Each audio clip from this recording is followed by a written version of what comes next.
So we're going to continue with another keynote, and we're going to jump into a different realm. We're going to jump in the world of luxury, and it's my pleasure to welcome to this stage Thomas Taroni, CEO of Phoenix Technology, and Carla Bünger, CEO of Core Technologies. Thomas, Carla, thank you so much for being with us today. Okay. Please grab a mic. Is it yes. Hello, everybody. Thank you for joining our keynote today.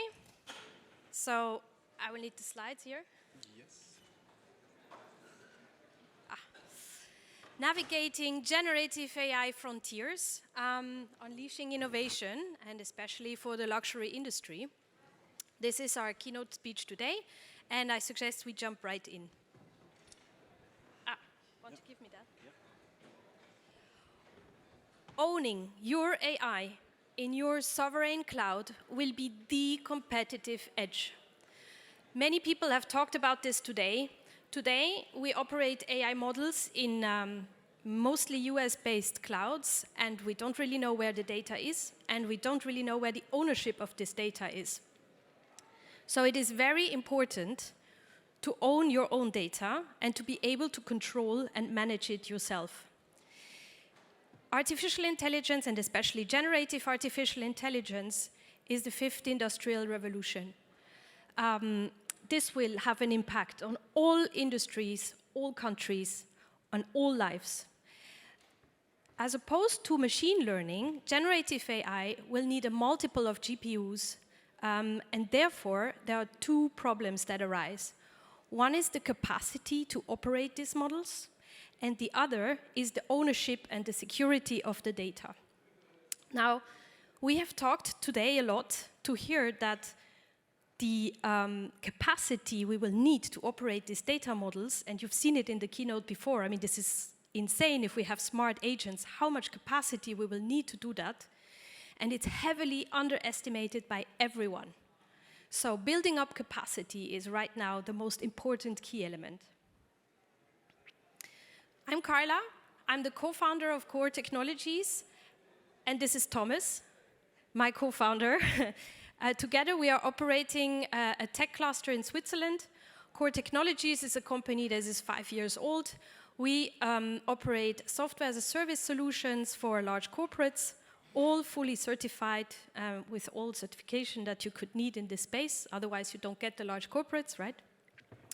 And so we are focusing on delivering solutions in frontier technology, namely generative AI, blockchain, and also quantum computing. Core is focused on large corporates and especially the luxury industry, but we also have clients in the media space and the financial services space. So it's not about the industry focus, it's about the product focus. How do we define a sovereign AI cloud? So it's not that easy. The word sovereign is actually quite complex. There are three elements to it. The first one is it's a secure and sovereign environment. What does sovereign mean? It means that you are not only independent, but you have control over your data, you know where your data is, and you can take decisions regarding your data, and you can influence how it is operated. So, and this is what we provide in environments that are specifically tailored for generative AI workloads. Second point, very high flexibility with independent enterprise hardware and open source technologies. That means if tomorrow there's a new relevant technology that you want to use for your AI workload, you can do it. You are not dependent, you are not locked in on any kind of technology that forces you to do things that would actually not make sense anymore. And the third element is you have direct access to Quant AI, and I will come to what this is exactly, and confidential computing. Services are protected from foreign control and highly compliant with regulation of the respective country. This is super relevant because if your data is somewhere in a cloud in the United States, you might not be compliant with regulation. Yes, hi to everyone. My name is Thomas Taroni, as before introduced. So let me introduce you our core powered platform with the Quant AI below. So this is from the definition before with sovereign AI.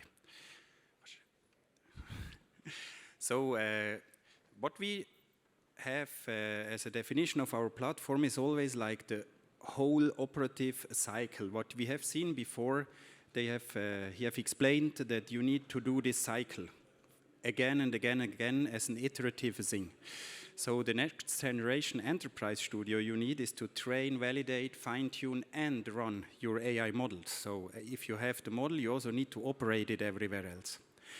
So for us, this operation is in the center. This means we have a secure and compliant platform for your AI application, and important the AI enterprise environment. So the customers that are on our side finally, or also in the future, they always have mission critical workload. So we support from the data till the production workload finally. And here, of course, as you see here also, we have built on IBM and Red Hat. This means specifically the IBM Watson X suite, as well as the Red Hat OpenShift AI suite below.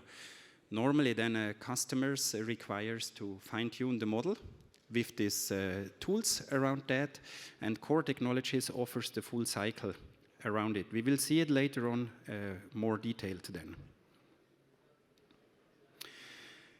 It's relatively easy, so basically, as we have heard before, it's as a service, so this means you go into there, you make an account, you set up your sandbox environment, you configure and choose from multiple foundation models. Why this is a so important step, as we have heard before already in various different presentations, there is not the one model that is resolving everything. So maybe for your vertical, you have a specific model, or like Mistral AI or whatever. For your case, it's the best model. Then also the train and cost efficiency is very, very important. You know, if you simply do a model and then let it run on some GPUs, you maybe will fail with your company because you have paid all the energy power finally for that.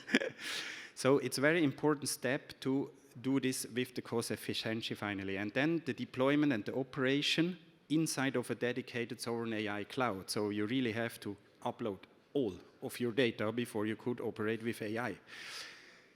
This could be quite a heavy task if you're a Swiss bank, an example. So. Yes, this is a problem we are facing quite a lot. Being in Switzerland, we operate these clouds, especially for companies that have critical workload and where it is vital that the data is stored inside the country and that has no any kind of exposure to foreign countries. So normally we operate these infrastructures in connection with the infrastructures of the typically hyperscalers. So you have non-critical workload in the hyperscaler cloud, and you would have your critical workload, maybe your LLM foundation in a sovereign AI cloud. So in essence, safeguarding your proprietary information while enabling you to harness the full power of AI securely and efficiently. This is super important. So, of course, we cannot continue. I'm a very concrete person, so this is a very concrete use case. As I mentioned, we are operating, or we are working a lot with the luxury industry. One example here, and this is highly fictive, you see a handbag from Cartier. And you see a picture that is contextualized with this handbag of Cartier. So now my key question to you, how do you know whether this picture is coming from the brand or whether this picture has been generated by somebody and is not an official picture? It could be a fake picture, actually. It could be a picture that is generated by anybody who doesn't have a copyright. And how, as someone who is interested in this bag, can you know that this is an official picture by the brand and that this is a real handbag from the brand? Because with language models, we now can generate these kind of pictures out of nowhere. We don't even have to shoot it, it's just generated. And this is where our different components come into play. Here, one key element that is very important is digital watermarking. So if we combine this digital watermarking with blockchain, And with governance, you actually can make sure, or you as a let's say buyer of one of these products, you can make sure that this picture has really been generated by the brand itself. And this is a huge problem for brands because many people are generating many pictures and are not official anymore. And so it's going to dilute completely the brand identity. So digital watermarking is a very important element in this scenario. Of course, this is also relevant for all the media industry. If you think about it, how do you make sure that an article has really been published by a certain paper? If you don't have a digital watermarking, this will be very, very difficult because everybody can now generate an article and just say it has been published by, for example, Forbes or the Financial Times. How do you make sure it's a real article? And this is really a problem that drives the industry. So let me explain you now a little bit how this works on our platform, finally. If we talk about enterprise business, of course, if we have to put that example from a newspaper or from Cartier, all these pictures or texts into the data center, we talk about latest than about petabyte of data. Huh? So this is not an easy task, and you have to do it somehow.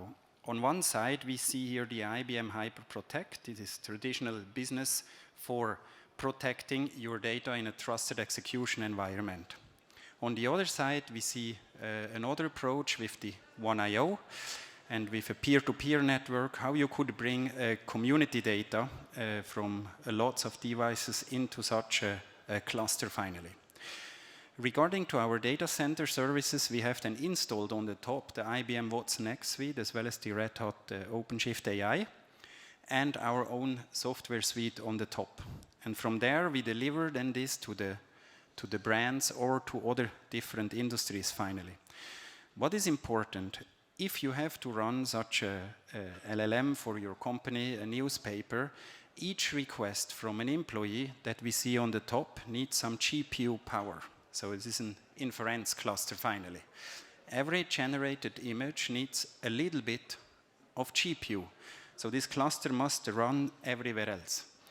And of course, this is a highly energy consumption thing finally, and in the age of sustainability, this is a big question, where you do it, how is optimized, and so on. So, and we're doing exactly that base layer, in this case in Switzerland, and then run this as a sovereign cloud. Of course, as we are a Swiss company, this topic is always highly relevant, the sovereignty. But on the top, we have also realized that this is in general a very important topic. And we have then evolved that platform into various different industries. Today, beside of the luxury industry, the media industry is very, very important for us, because with all that fake news, you could think that the digital watermarking and running an LLM is a high interested scenario for them. In this case, to sign another case here, it's clear we have a petabyte or even more of data of articles in our data centers and then train that directly where the data is. So in my personal opinion, it's even not a case for these big companies to move all the data to another place to train the models finally. So they clearly want to do it where the data is already today. So this is what we see from the industry feedback finally.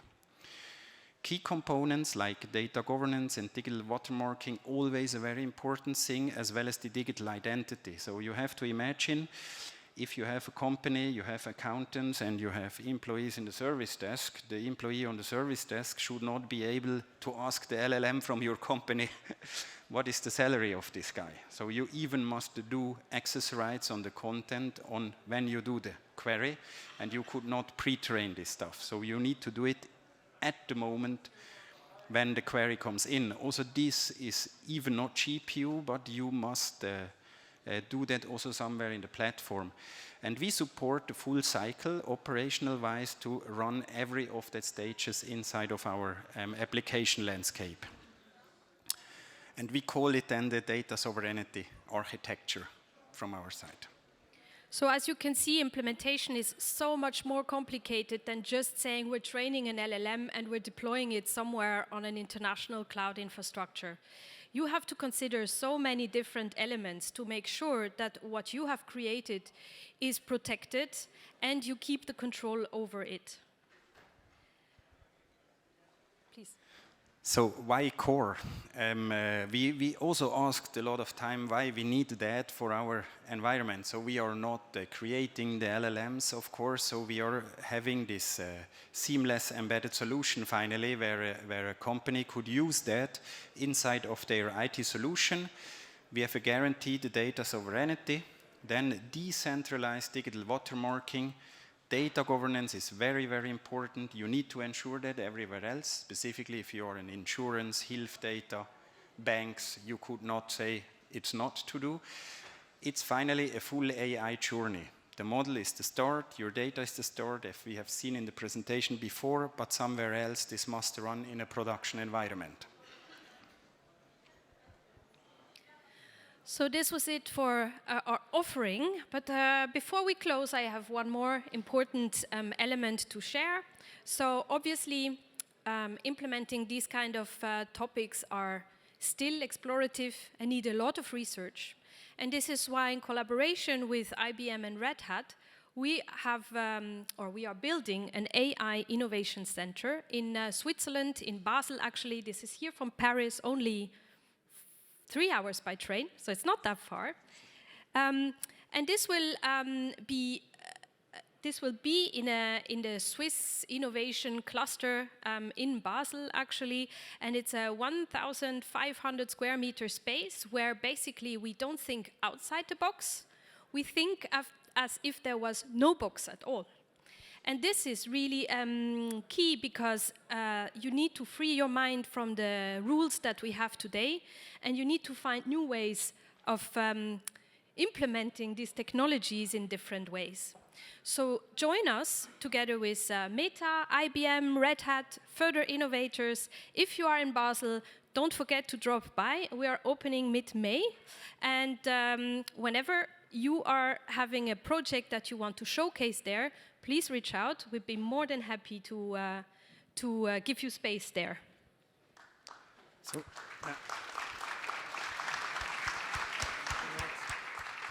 Thank you so much. It's great to see some application and some concrete examples of great things that can be done with AI. Yeah, thank you so much.